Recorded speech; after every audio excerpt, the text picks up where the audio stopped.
Hathazari McCall রোডে ডাকাতি ও সেনা সদস্যকে গুলি করার সেই চাঞ্চল্যকর ঘটনায় একজনকে আটক করেছে র্যাব।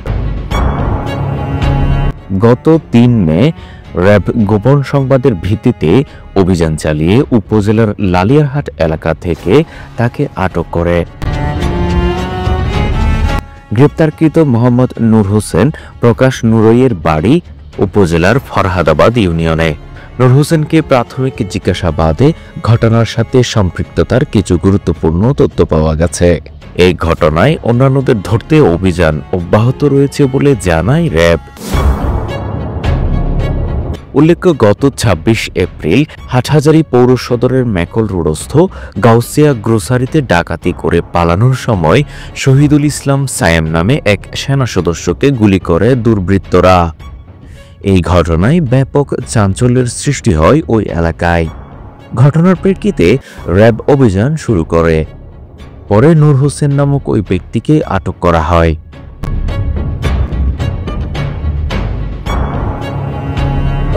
বাইরে গিয়ে ক্যামেরা দেখানোর পরে বাইরানোর পরে হাসাহাসি চলেছে দেখিতে বড় ভাইয়েরা সামনে পিছু দিয়ে নিয়ে এরা দুজনে ধরে একটি পিস্তল মাথার থেকে এরা আর দুজনে ইতারা হদ দেয় মানে কি আছে দিবেলা মাতিলি গুলি করে দিন ইতারা এরা আর দুয়ো ক্যাশতুন যা আছে দুয়ো ক্যাশত নগদ বিকাশের ক্যাশ আর গলি দোয়ানোর মোদি মালামালার ক্যাশ দুনো ক্যাশতুন আলাদা আলাদা ক্যাশতুন তারা যা ভাই ব্যাগ কুসুন লেগে ব্যাগ লেগে এগো দুজনের পরে আর এই সম্বন্ধে প্রায় হাসাহাসি চলেছি বাইনোর পরে তারা দেখিয়ে তার অবস্থা ডাহাত ধরে চিল্লানোর পরে আর ভাই ছোট যে সেনাবাহিনীতে আছে ও হঠাৎ বাইরে গিয়ে বাইরানোর সাথে আর আগে দুধ দিয়ে দড়ি বেলায় আমি তার রাতত যে গুলি আছে না আর হইতে না পারি আর প্রথম দিকে হইতে না পারি দিয়ে তার রাত গুলি আছে পরে তাইনোর পরে দেখতে চাই মিট চলে এইনোর পরে সেনাবাহিনী ওরে গুলি করে দিয়ে হঠাৎ চাষ করে পিছু দিত গুলি করানোর পর সাই মিট পরে গিয়ে পরিজনের পরে দিয়ে